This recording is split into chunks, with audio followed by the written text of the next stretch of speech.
তোমার ঘরে বসত করে কয় জনা মনে জানো না, তোমার ঘরে বসত করে কয় জনা, তোমার ঘরে বসত না মনে জানো না, তোমার ঘরে বসত করে কয় জনা মনে জানো না, তোমার ঘরে বসত করে কয় জনা। হ্যালো, গুড মর্নিং সবাইকে। প্রচণ্ড রোদ, কারণ আমি এখন এসছি হচ্ছে বিচে। এই প্রথম পুরীর সমুদ্র দেখছি অলমোস্ট বলা যায়, কারণ ছোটোবেলার স্মৃতি তো কিছুই মনে নেই। তো চলো, পুরীর সমুদ্রে ভালোই ঢেউ যা দেখছি।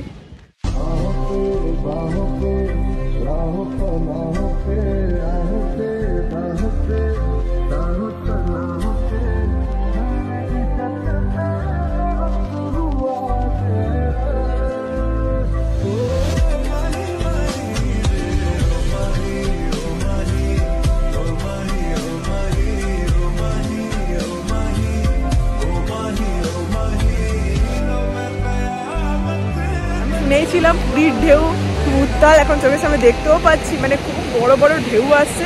মানে আমরা প্রায় সমুদ্রে খুব একটা নামিও নি পর্যন্ত, তাতেই আমাদের হাঁটু অব্দি ভিজে আছে। মানে বুঝতে পারছো কি অবস্থা, কিন্তু খুব এনজয় করছি সত্যি কথা বলতে।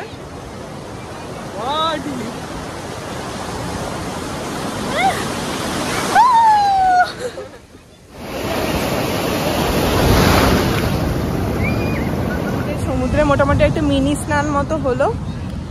তো সেরকম একটা প্রচুর ভিজিনি, বাট আমার প্যান্ট এগুলো অনেকটাই ভিজে গেছে, যেহেতু হাঁটু অব্দি জল চলে আসছিল।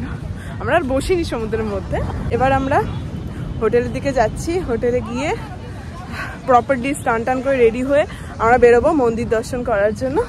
সেজন্য বেশিক্ষণ থাকতে পারলাম না, কারণ আমাদের 10টার মধ্যে বেরিয়ে যেতে হবে। এখন প্রায় 9টা বাজতে চললো।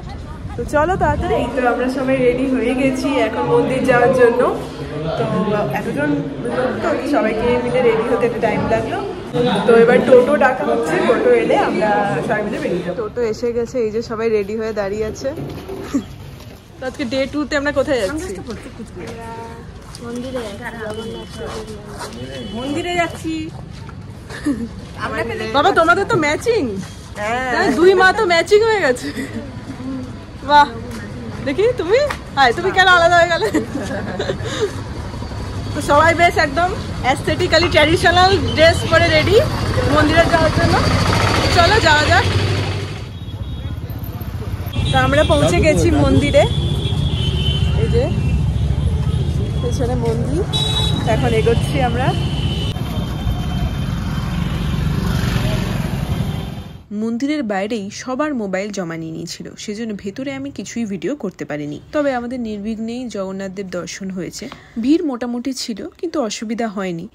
গরমটার জন্য একটু কষ্ট হচ্ছিল। তো আমরা এখন মন্দির দর্শন করে বেরোলাম।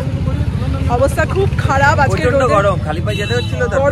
গরমের থেকে বেশি প্রচন্ড রোদ ছিল, আর মেঝেটা পুরো গরম হয়ে গেছে। খালি পায়ে যেতে হয়েছিল জুতো রেখে, পা পুরো পুড়ে গেছে। ভেতরে তো মোবাইল এলাও নয়, আমি কিছুই ওই জন্য তোমাদের দেখাতে পারলাম না, শুধু বাইরে থেকে দেখালাম। কিন্তু কি বলে, আমরা ওয়েস্ট গেট দিয়ে ঢুকেছি, তো এখান থেকে সিঁড়িটা কম ছিল, তার জন্য সুবিধা। বাট আমাদের পান্ডাটাও ভালো ছিল, পান্ডাটা ভালো ছিল। দাদুকে, যাই হোক, দাদুকে দর্শন করাতে পেরেছি আমরা। কিন্তু ওই আর কি, কষ্ট হয়েছে, দাদুরও খুব কষ্ট হয়েছে, সিঁড়ি টিড়ি ভাঙতে হয়েছে। হুইল চেয়ারের সিস্টেম থাকলে খুব ভালো, তার মনে হয় এটা করা উচিত। এত বড় একটা মন্দির, বয়স্ক অসুস্থতার জন্য কিছু সিস্টেম রাখা উচিত। হুইল চেয়ার, পালকি, এই ধরনের কিছু রাখা উচিত, অবশ্যই রাখা উচিত। এত বড় একটা মন্দির, এটা না রাখাটা এটা খুবই ডিসক্রেডিট। বাট আদারওয়াইজ তো অবশ্যই খুবই সুন্দর যা লাগলো ভেতরটাও। সবকিছুর মধ্যে মেইন যে সাকসেস আমাদের, সেটা হচ্ছে দাদু মন্দির দর্শন করে বেশ সন্তুষ্ট। শেষের দিকে আমি দাদুর মুখ চোখ দেখে বুঝতে পারছিলাম যে বেশ কষ্ট হচ্ছে। দাদুর মুখ লাল হয়ে গিয়েছিল গরমে এবং এতগুলো সিঁড়ি ভেঙে। দাদুর পায়ে একেবারেই জোর নেই, কিন্তু দাদু যে এতগুলো সিঁড়ি ভেঙে পৌঁছাতে পেরেছে, এটা দাদুর মনের জোরের জন্যই সম্ভব হয়েছে। তো আমরা এখন লাঞ্চ করতে বসেছি আমাদের এই হোটেলের ছোট্ট একটা কি বলবো ক্যান্টিনে। মাত্র 60 জনের অ্যাকোমোডেশন আছে। এই যে ওইদিকে 3 জন বসে আছে, এইদিকে আমরা 4 জন বসে আছি। মাত্র 60 জনের অ্যাকোমোডেশন। যাই হোক, অনেক দেরিও হয়ে গেছে। এখন বিচে এসছি, খাওয়া দাওয়ার পরে বিচে চলে এসছি আবার, কারণ বেশিক্ষণ সমুদ্র ছাড়া থাকা যায় না। সমুদ্রের জায়গায় এসে বিকেলে আবার আসবো। এখন এসছি একটুখানি মিনি স্নান করতে। ওই যে ওইদিকে বাকিরা বসে পড়েছে বালিতে, আমি এখানে ঘুরে বেড়াচ্ছি। ঢেউ আসছে, খুব বড় বড় ঢেউ আসছে পুরীর সমুদ্র।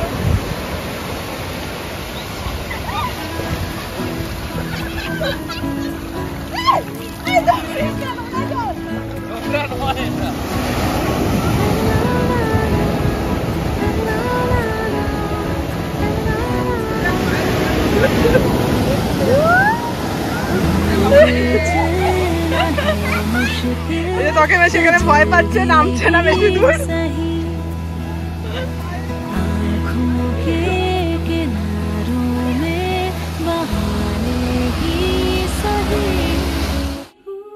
हम चले बहारों में गुनगुनाती राहों में, धड़कने भी तेज हैं अब क्या करें, वक्त है तो जीने दे, दर्द है তোকে বেশি ভয়, এইটা আইল্যান্ডের উপরে দাঁড়িয়ে আছে। जान है अब क्या करें।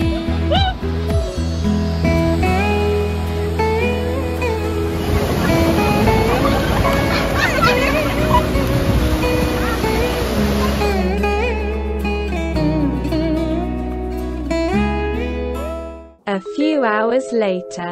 এই আবার চলে এসছে সমুদ্রে চান করতে রাখা। কি রে আবার এসছিস?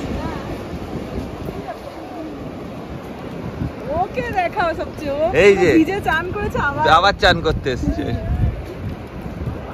বলা হয়েছে দুবারই আমাকে ইনভাইট করা হয়েছে, তাই জন্য। ইনভাইট কে সমুদ্র করেছে চান করার জন্য? হ্যাঁ ইনভাইট। जिया ओ गुजरते नजारे, रंग उड़ाने दे हम नशे में हैं, भूल गए सवालों को सारे, धीरे चलना है मुश्किल तो जल्दी ही सही, आँखों के किनारों में बहाने ही सही,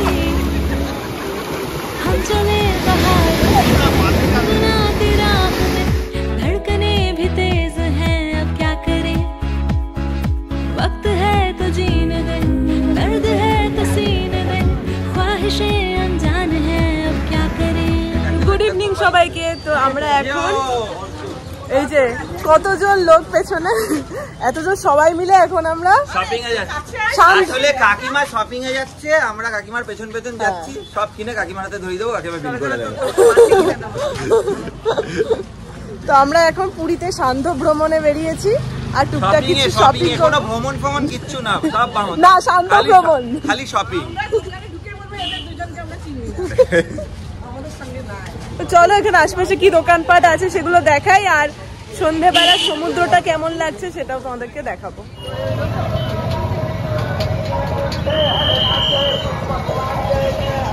কোথাও বেড়াতে গেলে এই জিনিসটা তো আমি করবই, সেটা হচ্ছে সেখানকার ফুচকা ট্রাই করা।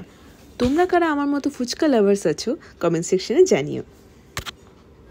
এই গাজন নিয়ে আছে মিচু, এই দেখ মিচু। কিনছো তুমি? এখানে এসেও থালা বাটি কিনতে হবে? এগুলো পাওয়া যায় না ওখানে। না, পাওয়া যায় না। কোথাও বেড়াতে গেলে নিজের জন্য আমি সেরকম একটা কিছু কিনি না, তবে সুভেনিয়ার নিয়ে যাই আমার বন্ধুদের জন্য, কলিগদের জন্য। তাই এদিক ওদিক ঘুরতে ঘুরতে টুকটুক করে কিছু পছন্দসই জিনিস আমি কিনে নিতে লাগলাম। চারিদিকে এত সব জিনিসের সমাহার, পছন্দসই জিনিস পাবো না এটা হতে পারে না। তো এখন আমরা এসেছি বিচ মার্কেটে, স্বর্গদ্বারের উল্টো দিকে। স্বর্গদ্বারের উল্টো দিকে বিচ মার্কেট, বেশ জমজমাট মার্কেটটা। সব রকম দোকানপাট আছে, জামা কাপড় থেকে শুরু করে ব্যাগ, গয়নাগাটি, সমস্ত সুভিনিয়ারের জন্য। তো আমিও কিছু টুকটাক কিছু কিনে নিলাম, মায়েরাও শপিং তো ওদের অনেকক্ষণ থেকে শুরু হয়ে গেছে, চলছে এখনো। তো লেটস গো।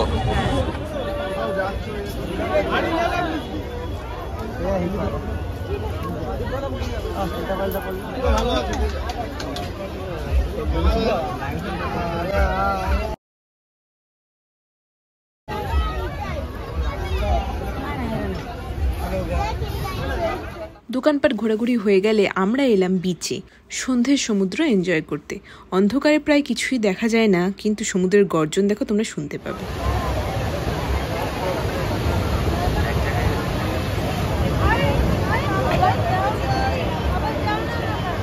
সমুদ্রের ধারে হাওয়া খেতে খেতে আমরা কিছু টুকটাক খাওয়া দাওয়াও করলাম।